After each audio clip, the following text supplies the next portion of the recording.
സാഹിറുകൾക്ക് സിഹിർ ബാധിക്കൂല എന്നാരെ പറഞ്ഞു? എന്നാൽ അങ്ങനെ ഉണ്ടോ? ജമീല ടീച്ചർ പറയുന്നത് സാഹിറന്മാരെ എഴുതി വെച്ചാണ് പോലും ഈ രാജാക്കന്മാർക്ക് അങ്ങനെ പല ടീമിനും സിഹിർ ബാധിക്കൂല എന്നൊക്കെ പറഞ്ഞിട്ട് ഇങ്ങനെ പറയുന്ന കാര്യങ്ങൾ കാണാം. അപ്പൊ ഏതായിരുന്നാലും ഇങ്ങനെ പുതിയ വ്യാഖ്യാനങ്ങൾ നൽകുന്നതിന് പകരം വിശുദ്ധ ഖുർആനിലെ ഈ ആയത്തുകളും നിങ്ങൾ ഉദ്ധരിച്ചിരിക്കുന്ന ഈ ഹദീസും ചേർത്ത് വെച്ചുകൊണ്ട് ഒരു പഠനം, ഒരു ചിന്ത ആ വൈക്ക് പോയിക്കൂടെ?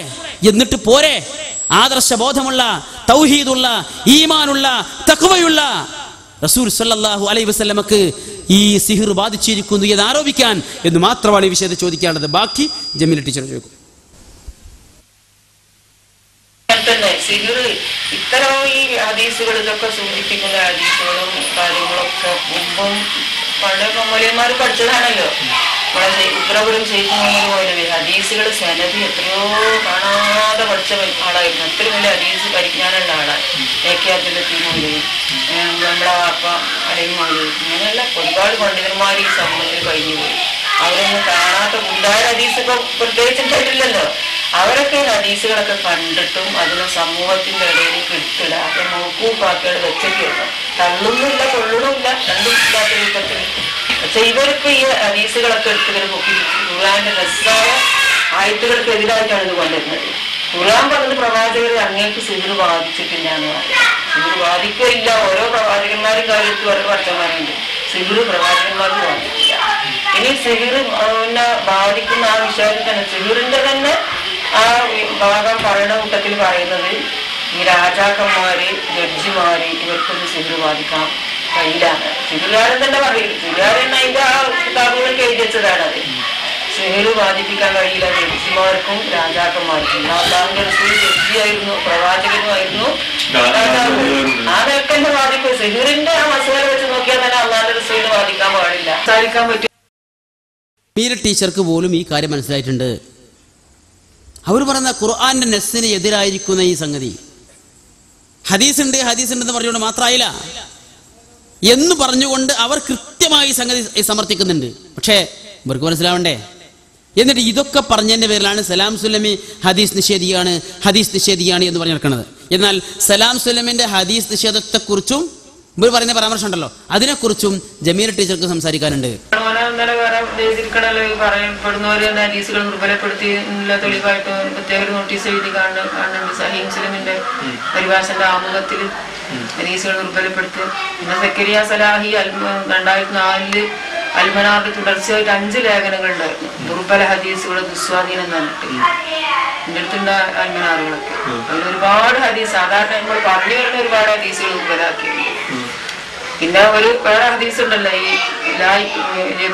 സലാസത്തും മുതുമിനൽ ഫംരി വഖാത്തി റൗമി മുസദ്ദിഖും ബിസിഹിരി അഹ്മദ് റിവായത്ത് അബൂ മുസ അശ്അരി ഉദ്ധരിക്കപ്പെട്ട ഹദീസാണ്. 3 ആളുകൾ സ്വർഗത്തിലേക്ക് പ്രവേശിക്കുകയില്ല. മുതുമിനൽ ഫംരി വഖാത്തി റൗമി മുസദ്ദിഖും ബിസിഹിരി.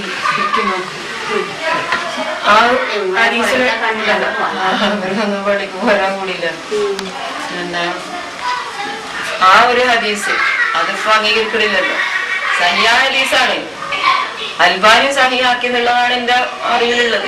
അൽബാനി സഹിയാക്കിട്ടില്ല എന്ന് പറഞ്ഞിട്ട് ഹദീസിനെ തള്ളിക്കളയരുത്. അതെന്താ തള്ളിക്കളഞ്ഞാൽ ഈ ഇതൊന്നും അന്ധവിശ്വാസം പ്രചരിപ്പിക്കാൻ കഴിയില്ല.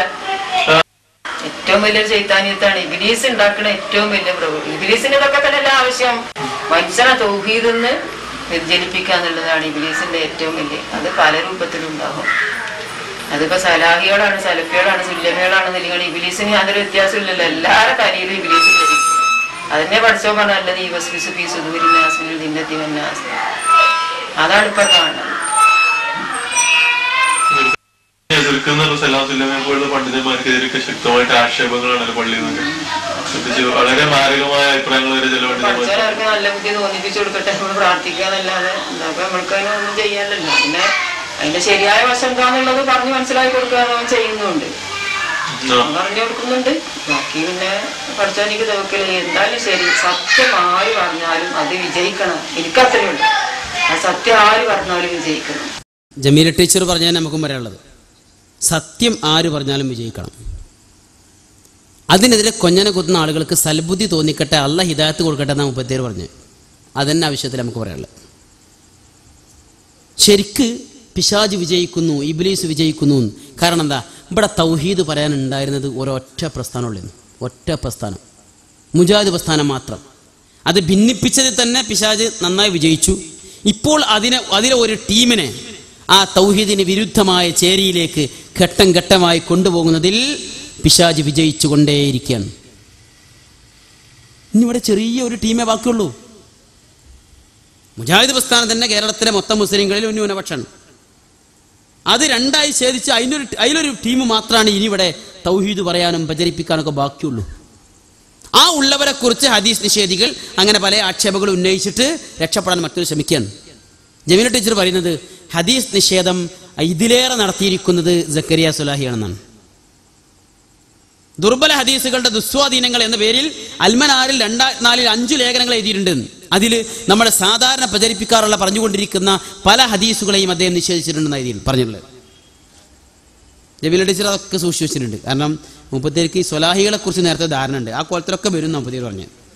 സ്വലാഹികളെ കോലത്തിൽ സെലഫികളെ കോലത്തിലൊക്കെ ഈ മുതൽ വരും. ഏത് മുതലാണെന്ന് നിങ്ങൾ ചോദിച്ചാലേ. അപ്പോൾ ഇങ്ങനെ നമ്മുടെ വിശ്വാസങ്ങൾക്ക്, ആചാരങ്ങൾക്ക്, അനുഷ്ഠാനങ്ങൾക്ക് വിരുദ്ധമായി ഏതു മാർഗം സ്വീകരിക്കാനും ഇവർക്ക് പ്രശ്നമില്ല. എന്നാൽ അത് ഇനി ഇതിൻ്റെ തൊട്ടുപിറകെ ഇനിയും ഇവരെന്താ ചെയ്യുന്നത് അറിയോ? പ്രവാചകന്മാരുടെ ഇത്തരം പ്രവർത്തനങ്ങൾ പിന്നെ പ്രവാചകന്മാരുടെ മുഅ്ജിസത്തുകൾ നിരാകരിക്കുന്നുണ്ട്.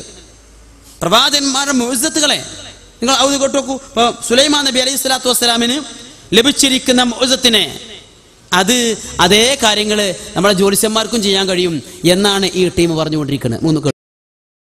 കണ്ടില്ലേ, ഈ ശിർക്കൻ കേന്ദ്രങ്ങളിലുള്ള പല ആളുകൾ ദിവ്യാത്ഭുതങ്ങൾ കാണിക്കും അല്ലേ? അത് യഥാർത്ഥത്തിൽ ശൈത്താനെ ഉപയോഗിച്ചാണ് അവരതൊക്കെ ചെയ്യുന്നത്. ശൈത്താനാണ് അവരെ സഹായിച്ചു കൊണ്ടിരിക്കുന്നത്. ഇപ്പോ വിഭൂതി എടുത്തു കൊടുക്കുന്നു. ചില തട്ടിപ്പുകളിലൂടെ ഇതൊക്കെ ചെയ്യാൻ പറ്റും. പക്ഷേ HMT വാച്ച് കൊടുക്ക്, അത് കൊടുക്കും. ജർമ്മനിയിലുള്ള മരുന്ന് ഒരു അരമണിക്കൂർ കൊണ്ട് ഇവിടെ എത്തിച്ചു കൊടുക്കുന്നത്. എങ്ങനെ? പ്ലെയിന് പോകുമ്പോൾ പോകാൻ ശൈത്താന് കഴിയും. അതുകൊണ്ടാണല്ലോ ജിന്നിൽപ്പെട്ട മല്ലൻ പറഞ്ഞു എന്ത് സുലൈമാൻ നബിയോട്, നിങ്ങൾ ഇവിടെ എണീക്കുന്നതിന് മുമ്പ് ഞാൻ എന്ത് ചെയ്യാം?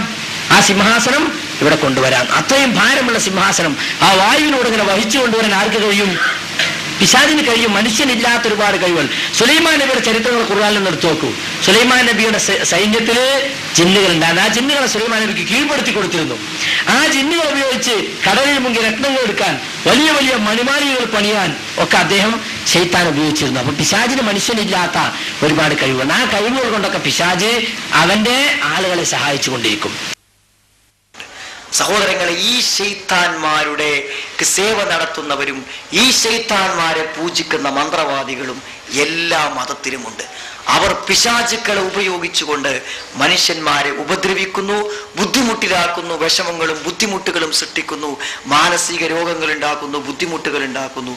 അങ്ങനെ പിശാചുക്കൾ ചെയ്യും എന്ന് പറഞ്ഞാൽ പലപ്പോഴും നമ്മൾക്ക് വിശ്വസിക്കാൻ പ്രയാസമുണ്ടാകും. സുലൈമാൻ നബി അലൈഹി സ്വലാത്തു വസ്സലാമിലൂടെ അള്ളാഹു പ്രകടിപ്പിച്ച ഒരു മുഅ്ജിസത്ത് ഞാൻ അന്നും വളരെ വിശദമായി സംസാരിച്ചാണ്. പക്ഷെ ഒരു മറുപടിയും പറയാത്തതുകൊണ്ട് ഞാൻ